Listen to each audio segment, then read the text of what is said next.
Vous êtes sur Radio Espérance 95.2 FM. Pour vous parler de l'ordre de Malte, nous allons remonter un peu loin dans l'histoire parce que l'ordre de Malte est une institution vieille de plus de 900 ans, institution qui est née en Terre Sainte à Jérusalem et qui avait d'abord une vocation d'accompagner les pèlerins qui arrivaient. Vous savez, à l'époque, faire le pèlerinage ne se faisait pas dans les meilleures conditions.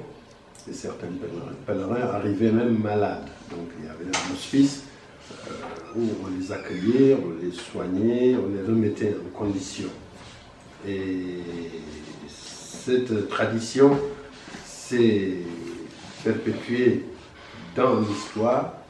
Et je ne vais pas vous parler de la dimension militaire de l'ordre, parce que l'ordre a été aussi une armée très forte, qui avait la vocation de défendre les catholiques partout dans le monde, et surtout avec, vous savez, des guerres qui ont eu lieu entre confessions. Mais bon, l'essentiel aujourd'hui, c'est de vous parler de la dimension hospitalière de l'ordre. Une petite question juste, pourquoi ce rattachement à l'île de Malte? Mais écoutez, parce que les chevaliers ont été obligés, avec les vicissitudes de l'histoire, de quitter Jérusalem et de pérégriner à travers Rhodes et Malte, parce qu'il y avait des attaques et ils ont été obligés de se replier. Et ils ont quitté Malte pour venir s'établir maintenant définitivement à Rome. C'était un peu l'État. Quand on parle de Malte, on dit que les chevaliers ont été battus. Non, les chevaliers n'ont pas été battus, c'est que les chevaliers avaient un engagement de ne pas lever les armes contre des chrétiens. Or, l'envahisseur était chrétien, ils ont préféré quitter et se replier à Rome. Donc c'est ça qui a fait que vous entendrez ordre souverain de Jérusalem, de Rhodes, de Malte, voilà.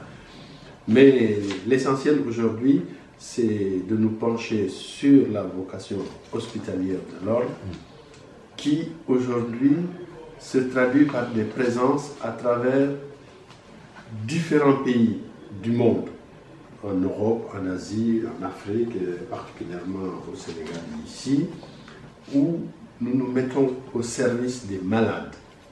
Nous avons une devise qui nous dit que lorsque le malade se présente à vous, accueillez-le et offrez-lui ce que la maison a de mieux.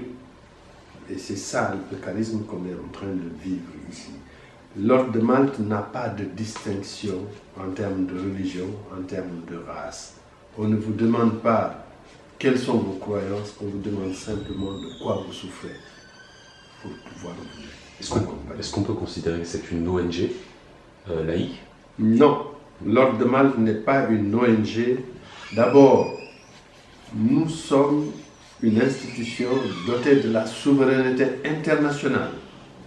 Nous sommes dirigés comme un État, avec un grand maître qui est au sommet de la hiérarchie, avec toute cette organisation qui a les contours d'une organisation étatique. Nous ne sommes pas une ONG, pas du tout. Parce que, au-delà d'être au service des malades, nous avons un charisme de la foi, défense de la foi, pratique de la foi.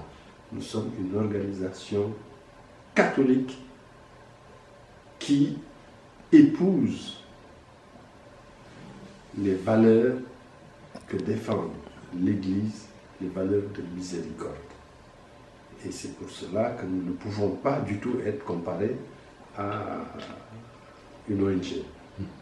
Et ici, l'Ordre de Malte est présent depuis les premières années de l'indépendance.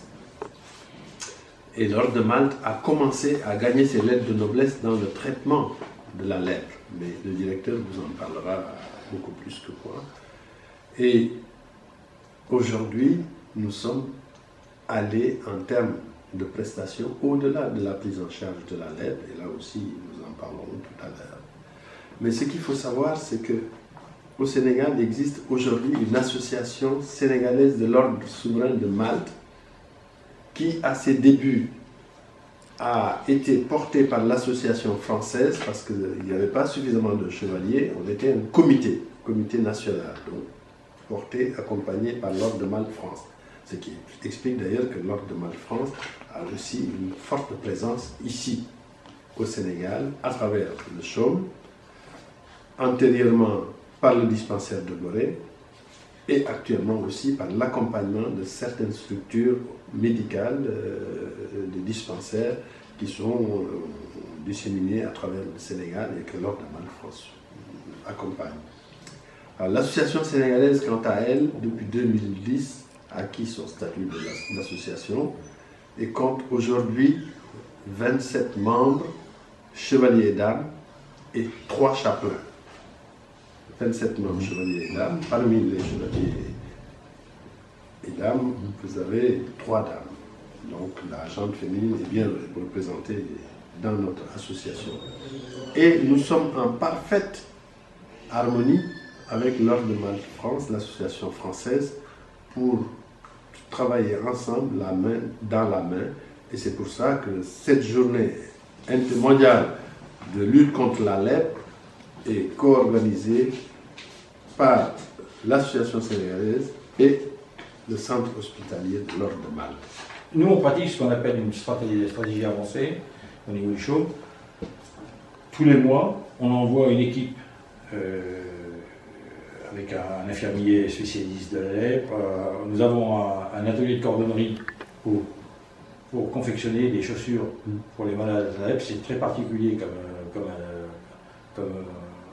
chaussures parce que un malade qui est atteint de la lèpre, s'il n'a pas des chaussures adaptées, il est condamné à rester immobile chez lui dans sa case et à ne pas bouger. Parce que comme il n'a pas de sensibilité sous la plante des pieds, il peut marcher sur un clou, il peut marcher sur un morceau de verre, il peut même marcher sur un lit-de-braise, il ne sentira rien. Sauf qu'il va avoir des entailles, il va avoir des contaminations, et ainsi de suite. Et puis petit à petit, si c'est pas soigné, comme c'est souvent le cas,